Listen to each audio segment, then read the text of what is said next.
গত ডিসেম্বরে আমরা আয়োজন করি কিপ শোডাউন সিজন 2 এবং সিজন 2 শেষ হতে না হতেই এবার পিসি ব্যাটেলের সাথে সাথে আমরা আয়োজন করি কিপ শোডাউন সিজন 3। বাট এই সিজন 3টা একটু এক্সাইটিং ছিল, কারণ একটা বড় প্লেসে এবং বড় স্পেসে আমরা আয়োজন করি এবং পিসি ব্যাটেলের পাশাপাশি কিবোর্ড শোডাউনেও যথেষ্ট একটা ভালো রেসপন্স আমরা পেয়েছি সোফার। এই কিবোর্ড শোডাউন আয়োজন হয়েছিল ইভেন্টের একদম শেষ দিন, সকালের দিকে, যদিও সবার আস্তে আস্তে আসলে দুপুর 12টার মতো বেজে যায়, কিন্তু আমরা খুব তাড়াতাড়ি ইভেন্টটা শুরু করে দিই। এই কিবোর্ড শোডাউনে 12,000 টাকার নিচের প্রাইস ব্র্যাকেট এবং 12,000 টাকার উপরের থেকে আনলিমিটেড প্রাইস ব্র্যাকেট দুইটা সেক্টরে আসলে শোডাউনটা হয় এবং এই শোডাউনের উপরে বেস করে আমরা কিবোর্ডগুলোকে জাজ করেছিলাম। জাজ হিসেবে ছিল পিসি বিল্ডার বাংলাদেশের একজন এবং বাকি দুজন ছিল নানাদের পরিচিত কিবোর্ড কমিউনিটিতে স্যামবগা বা সামিউল ভাই এবং অপরজন ছিল নাবিল ইসলাম বা নটসো নাবিল।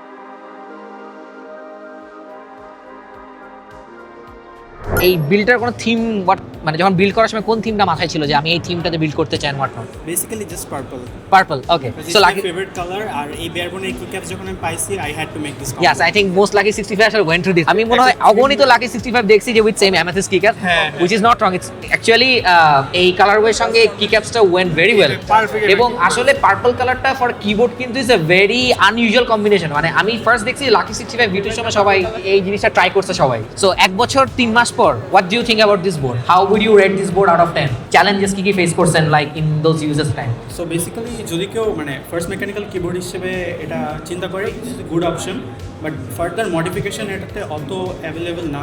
মানে অনেকে যেটা নতুন করে ট্রাই করতে চায় ফোমলেস বিল্ড, কোনো কিছু তেমন একটা সম্ভব না। ফিচারগুলো অনেক বেশি ভালো অ্যান্ড লাইক সাউন্ড সিগনেচার এফোর্টফুল প্লেটে যেরকম চাই সেরকম আউটপুট আনা ইজিলি পসিবল।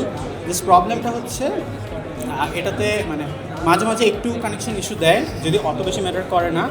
মানে ইভেন দো ভিয়া আছে বাট স্টিল মাঝে মাঝে ওই ইস্যুটা দেয়। আর তাছাড়া এমনি ব্যাটারি পারফরমেন্স বা সব কিছু মিলায় ইটস গুড এনাফ। সে অ্যালিস বোর্ড কিকআপ সেটা জিন কোনটা এসে চকলেট সুইচ কোনটা ইউজ করছেন এটাতে? এবার ভিভিয়ান, হ্যাঁ, ও ভিভিয়ান, এইজন্য ক্রিমি একটা সাউন্ড আছে। Very nice experiment. It's a মনস গিগের দি ওজি বোর্ডস আর কি। আমার কাছে বললাম না, আমি মনস গিগের এতগুলো বোর্ড আমি চালাইছি। আপনার অ্যালিসের যাওয়ার স্টোরি কি? I collect all layouts, so অ্যালিসের কি একটা এক্সট্রা লেআউট হিসেবে কালেক্ট করা হয়। অ্যালিস এমনি ড্রাইভিং মানে ডেইলি ড্রাইভ হিসেবে অনেক কমফোর্টেবল বলতে গেলে। আপনার যেমন এটার একটা অ্যাডভান্টেজ কি, আপনি রিস্ট্রেস ছাড়া ইউজ করতে পারবেন। যেহেতু কালেক্ট করতেছেন, এটা ছাড়া আর কয়টা আছে? এছাড়া আরো 5টা আছে। So what the mods you did? এটাতে ওয়েট ইউজ করা হয়েছে, তারপর কি ওয়েট ইউজ করছেন? কয়েন। কয়েন মোড করা, আমি বুঝছিলাম আমার ওয়েট ধরে বুঝছিলাম কয়েন মোড করা। ওকে, দ্যাটস দেন হচ্ছে গিয়ে এটাতেও টেপ মোড করা, প্লাস হচ্ছে গিয়ে যে মাইক্রোফাইবার কটন যেটা ওইটা এটাতে নোট করা আছে। গেমিং এক্সপেরিয়েন্স কতটুকু চেঞ্জ Gaming-এ, হয়েছে? হ্যাঁ, এটাতে যেহেতু র্যাপিড ট্রিগার আছে, তারপর হল ইফেক্ট কিবোর্ড, সব মিলা গেমিং এর জন্য এটা বেস্ট। জিকে 108 আনছেন, জিকে 104 প্রো। এই বোর্ডটা আমরা অনেক দিন আই করছিলাম কমিটিতে, এটা কিন্তু 2023 তে রিলিজ হওয়া। তিনটা কোন নবটা কোন কাজ ইউজ করেন? নর্মালি হচ্ছে একটা জুমের জন্য আসে, আর একটা হচ্ছে ভলিউমের জন্য, আর অন্যটা হচ্ছে এই যে ব্রাইটনেসটা কন্ট্রোল করার জন্য। বাট আমি হচ্ছে এটাকে আমার মতো করে কাস্টমাইজ করে নেই আর কি। Y split space? ও এইটা আমার হচ্ছে লাইক নর্মাল কিবোর্ডের তুলনায় লাইক মানে নর্মাল যে স্পেস বারটা আছে সেটা তো আমরা অ্যাজ ইউজুয়াল ইউজই করি। হ্যাঁ হ্যাঁ। সো একটু ইউনিক করা যায় এখানে। সুইচ কোনটাই আছে এখানে? এটা হচ্ছে রোজ ব্রাউন। রোজ? এটা কি স্টক সুইচটা? ইয়া, একদম স্টক। কেটিডি। আচ্ছা, এখানে যা আছে সব স্টক, কোনো এক্সটার্নাল মড নাই, কারণ ফ্যাক্টরি থেকে এত জোস ভাবে আসছে যে আমার কোনো কিছু এক্সটার্নালি করাই লাগে। This is a nice board. Did you notice this? এটা কিকআপটা দেখেন, double shot shine through and এই পার্ট টু ডাইসাবের পর ডাবল শট করে যে এখানে করছে। Dye sub double interesting keycap design একটা। This is the Lucky 65 limited edition navy color. এটায় প্রচুর পরিমাণে মড করা হয়েছে। এটার গ্যাসকেটস চেঞ্জ করা, QK65 এর গ্যাসকেট ইউজ করা হয়েছে। প্রত্যেকটা ফোম লেয়ার চেঞ্জ করা, আমার নিজের ফোম লেয়ার আমি অ্যাপ্লাই করছি। কাস্টম কাট প্ল্যাটফর্মও আছে এটার মধ্যে, যেটা বোর্ডের সাথে অবভিয়াসলি আসে না। প্লাস এটা অবভিয়াসলি রোনিন থিম, যার জন্য এই পুরো বোর্ডটা আমার আলাদা করে বানানো। ভিতরে FS আইস ট্যাকটাইল সুইচ ইউজ করা হয়েছে। আচ্ছা, এই সুইচটা যেটার ট্যাকটিলিটিটা একদম টপে, সো অনেক সময় ফিল হয় না যে ইটস আ ট্যাকটাইল সুইচ। লিনিয়ারের অনেক লাইট। এটা আমরা মানে বসেই আছে আমরা সবাই এটা দেখার জন্য। So it's a basic acrylic plate use করছেন। ডিসপ্লেগুলো কি ডিসপ্লে দেখা লিলি লোগো।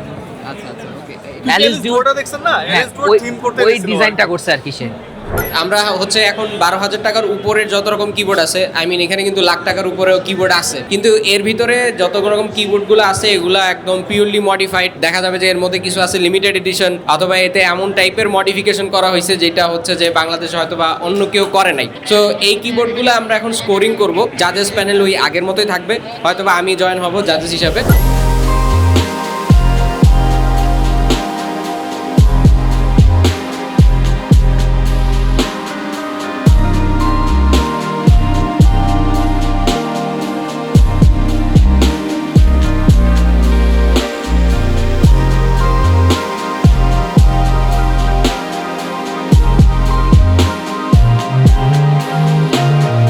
তো ফার্স্টলি একটা 65% লেআউটের কিবোর্ড এবং এটার পাশে একটা 65% এক্সটেন্ডেড লেআউট কিবোর্ড। মাকেনাকোর পেইন্টটা খুব বাজে, এটা আমিও জানি, আমি যে মাকেনাকো ছিল তো মানে এই কালারটা পিছে লজিক কি ছিল? অ্যাকচুয়ালি লাইক ক্রিয়ন নিয়েছি, সো যেই করেছিল এটা এভাবেই পেইন্ট করেছিল, কার পেইন্ট করছিল আমাকে বলা যেভাবেই করা। আচ্ছা। আমি যখন ফার্স্টে নিতে যাই I thought it was going to be a dark grey keyboard, পরে দিয়ে দেখতেছি no it's a mix of a very good lilac and lavender. Switch কোনটা? ইয়োগার্ট। আর কোন ফোমস? আমি পি ফোম আর টেপ মড জাস্ট ইউজ করেছি আর এফআর 48 এর সাথে। এটা হচ্ছে ম্যাক কোর 87 এই কালার করার লজিকটা কি ছিল আপনার? so I was planning to build a Gundam theme so this is still in progress I still have plans for some graphical designs on the back ওকে ওকে ছবিতে মনে হচ্ছিল কেমন জানি বাট এখন মনে হচ্ছে আইআরএল সুন্দর লাগবে এটারে তাইলে হচ্ছে মানে এক্স্যাক্টলি গ্লসি ফিনিশ না দিয়ে যদি একটু ওই যে স্প্রে we have that আমরা এটাকে হচ্ছে যখন আমরা আরেকবার করব আচ্ছা ওটা তো ওয়ার্ক ইন প্রোগ্রেস এখন আসলে সেটা নেই but very unique edition it's a very unique edition I would say QK80 Mark II বা একটু খেলেন এই যে প্রাইভেট খেলেন একটু এটা গেম খেলেন ওই যে গেম খেলা যায় এই যে ম্যাট্রিক্স ডিসপ্লে আছে এখানে আপনি চাইলে ইফেক্ট দিতে পারবেন দেন হচ্ছে যেটা টাইপ করবেন সেটাও আসবে এখানে অলসো এখানে কিছু থিম আছে যে বঙ্গক্যাট থিম আছে আপনি যদি স্পেস বারে চাপ দেন ও স্পেস বারে চাপ দিবে এখানে যদি মানে ক্রিমি বা ঠক টাইপের বিল্ডার চান this one is top switch জানি কোনটা দাদা হেডস V2 ও ডিফল্টে অ্যালুমিনিয়াম প্লেট আসে আমি পরে হচ্ছে পমপ্লেট বসাইছি এটা হ্যাঁ ডিপ সাউন্ডে he is approaching the deep sound here আর কি এটা বেয়ার বোন অ্যারাউন্ড ছিল 27 কি ক্যাপস অ্যারাউন্ড 15 আর আর্টিসান হচ্ছে 3টা 4টা 4000 টোটাল কত পড়তেছিল? 27 15 42 45 সবার প্রথমেই আপনারা ওয়েটটা দেখতেছেন, হ্যাঁ। এটা পিওর ব্রাশ যেটা অক্সিডাইজ করা। ডিউ টু অক্সিডেশন প্রত্যেকটা ইউনিটের ব্রাশের এই প্যাটার্নটা ডিফারেন্ট হয়। It's call patina as well. এটা লেদারেও পড়ে, এটা ব্রাশ অ্যান্ড কপারেও পড়ে। নাইস আর I wanted to go for a very classic sound. এটার মধ্যে বিসিপি আমি ইউজ করছি, হ্যাঁ বিসিবি যেটা 30,000 বার অ্যাকচুয়েশন করে ব্রেকিং করা। এটা আনলুকড, জাস্ট পিওর ব্রেকিং ব্রোকড ইন ফোমলেস আচ্ছা প্লাস এটার মধ্যে কেবিডি ফ্যানসের আপগ্রেডেড গ্যাসকেট ইউজ করা হয়েছে, যেটা ওরা বোর্ডের সাথে দেয় না, আমার আলাদা করে ইম্পোর্ট করা লাগছে। এটা নাভি ইজ আ ফ্যান্টাস্টিক বোর্ড। নাভি নিয়ে আসলে কোনো কোয়েশ্চেন করাই উচিত না। নাভি কিবোর্ডে জিএমকে ইনফার্নালের সাথে একো সিলান্ট্রো ইউজ করা হয়েছে, ব্যাজটা চেঞ্জ করা হয়েছে, জিএমকে স্টেলথের আর্টিজান দেয়া, এগুলো ডিআইওয়াই আর্টিজান, নিজে বানাবেন না এটা ইজ সিম্পল বাট ইয়েট এটা সিম্পল বাট ক্রাফটসম্যানশিপ, এটা অন্য লেভেলের ক্রাফটসম্যানশিপ আছে। বলা যায় কিবোর্ড হবির কাল্ট ফেভারিট কিবোর্ড, খুবই সিম্পলিস্টিক বাট খুবই এলিগেন্ট। এটা অ্যাকসেন্ট করার জন্য সাথে কিছু নাইস সারা রাত ধরে বানানো হচ্ছে। দেরি না করে উইনার অ্যানাউন্সমেন্টে চলে যাব, কিন্তু আমাদের রুলস ছিল যে একজন উইনার হবে, একজন রানার্স আপ হবে, কিন্তু আমরা আসলে টাই পাইছি বোথ এন্ডে। একটা 12,000 টাকার নিচের ক্যাটাগরি ছিল এবং অন্যটা ছিল 12,000 টাকার উপরের ক্যাটাগরি।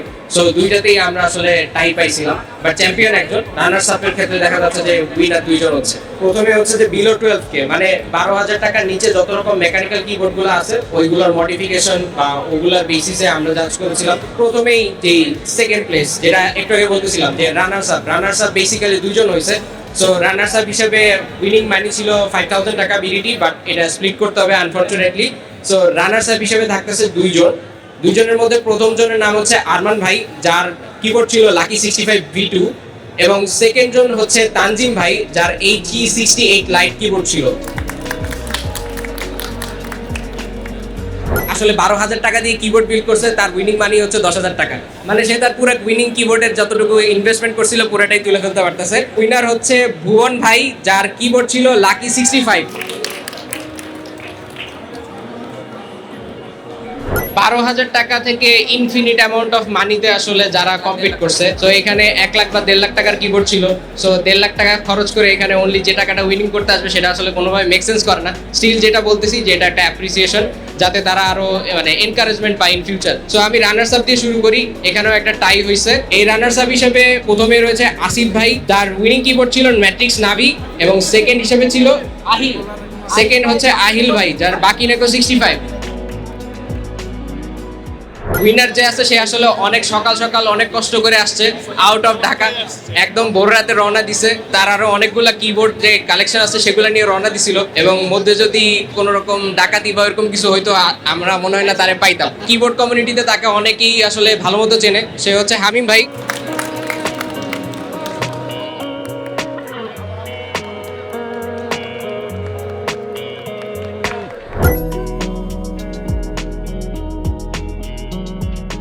বাই দ্য ওয়ে, আমাদের কিবোর্ড শোডাউনের পাশাপাশি আমাদের টাইপিং কন্টেস্টটাও চলছিল। আমরা একই সাথে 2টা কন্টেস্ট কন্টিনিউ করেছি। অনেক ভালোভাবেই টাইপিং কন্টেস্টটা সফলভাবে শেষ হয়েছে, এবং উইনার আমরা অনলাইনে পাবলিশ করে দিব খুবই শীঘ্রই। টিল দেন, আল্লাহ হাফেজ।